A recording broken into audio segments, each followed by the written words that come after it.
Hello everybody, it's the 13th of January 2021 and well, according to the weather it's a balmy 10 degrees here or 10 degrees centigrade here in the southwest of England, but there's a blooming cold wind, I can tell you, that's cutting through. So today I'm looking at this large white willow fusion project, which I've had going on for a number of years. And first thing I want to do is cut back some of these really whippy growths that are sticking out the front, threatening to poke me in the eye, and then we can get the camera in a little closer.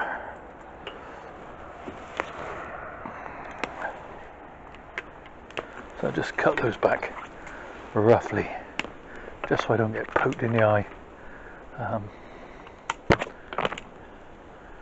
Because that's no fun. Okay, so before we move you in a little bit closer, I'm going to give you a quick twirl of this tree. Probably not going to repot it this year, although it could do with being a little bit more central in the pot. It's a little bit to the rear, but no, I'm probably going to leave it another year because I really want to let it use the roots that it grew the last few years to really power some more growth and some more fusion in the top parts of this tree. Okay, so I'm going to start just basically removing all of these long whippy growths that aren't going to be used in the final design, and whilst they're helping fuel the tree for future growth, they're just not really useful at this stage. So just taking them out until I'm back to a trunk basically. I may leave that one as it hasn't entirely fused into the body.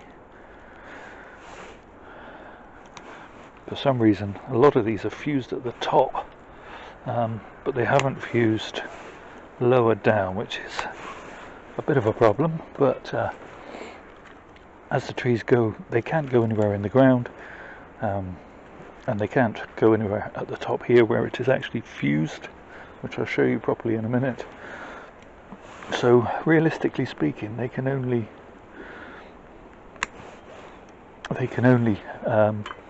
fuse now. They can't really go anywhere. Well, fuse or die, I guess, is their two options. So just going to go around removing some of these growths.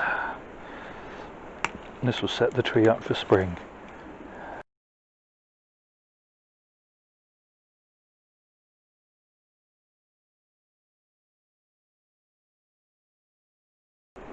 Okay, back to the front view. Very much an eye pokey branch that needs to come off. Dead stub in there.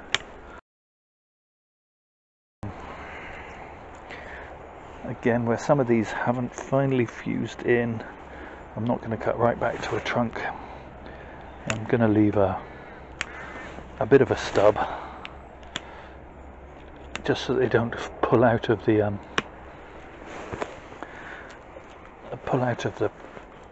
package, as it were. Okay, so see how well you can see this. Move you in a little closer.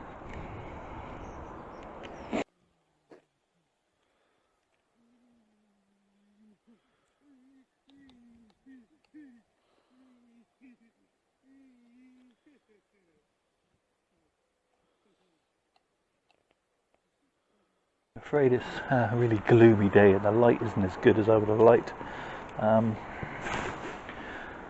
but sometimes you have to work on trees when you've got some free time, and well, even in lockdown I still have other things I need to do, and it's not raining at the moment, which is a bonus, so here I am out here. So yeah, we've got some really good fusion in this area. I mean, this bundle is almost entirely fused. a scar to deal with here where the wire that was holding them in place is bitten in. But yeah, I mean, this is a really good bit of fusion at the top here. I'm going to remove these pieces where it's entirely fused. Let's get rid of that piece of wire that was holding this, which is going to be the new leader in place. Just here. Remove that stub there.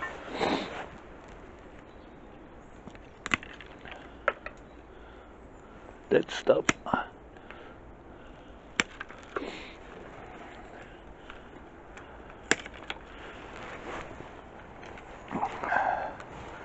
Okay, so there's a dead stub there as well, which we can remove. It's going to be a very old and gnarly looking trunk with lots of scars, but that's okay. Willows are like that. I'm not averse to the odd scar or two. As for this leader, I'm going to cut it off just here, just above this bud, pointing in that direction. So let's get this piece of wire off quickly. This was only holding this piece up because it was very thin and floppy earlier in the season last year.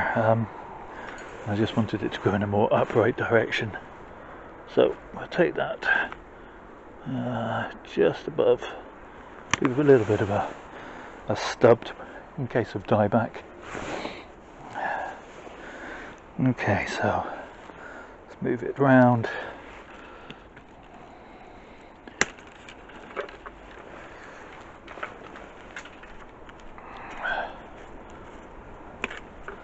Sometimes it's easier to take them off in 2 bites so you can get in.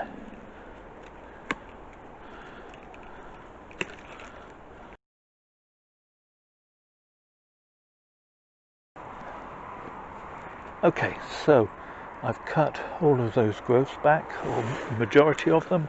I've left a few pieces sticking out here and there where I want to get some growth in this position, but I don't want to cut it all the way back to here in case it springs out. I don't think it will, but there's always that possibility.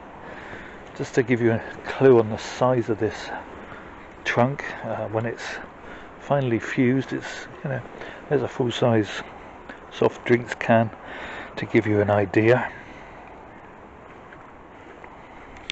Move you back slightly so you can see the whole thing, and we'll give it a quick 360. As you can see, it's got some quite impressive taper, some interesting movement, and I think once this fuses, it's going to be a really interesting tree.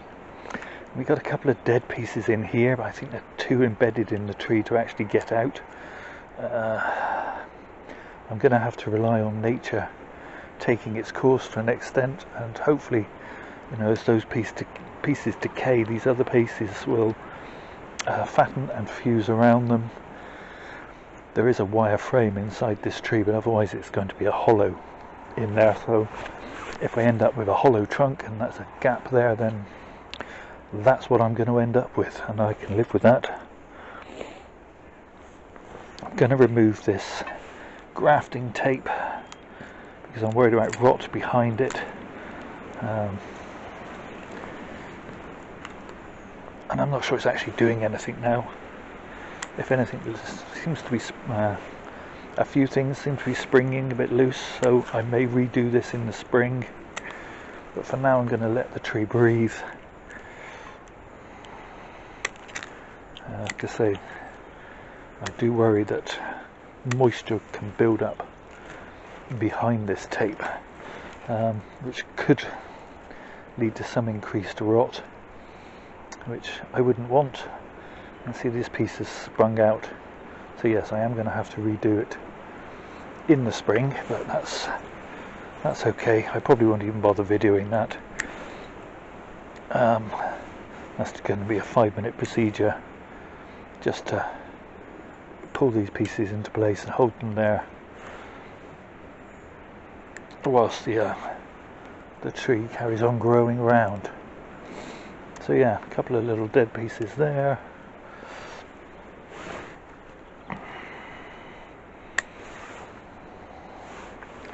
Okay, so that's about it for this one. This is a dead stub there, which I missed first pass round. Just tidy that up a little.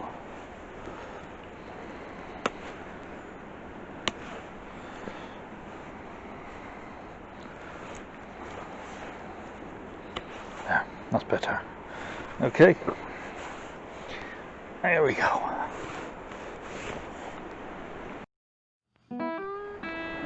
Thank you so much for watching. Please do take care of yourselves, everybody. Stay safe.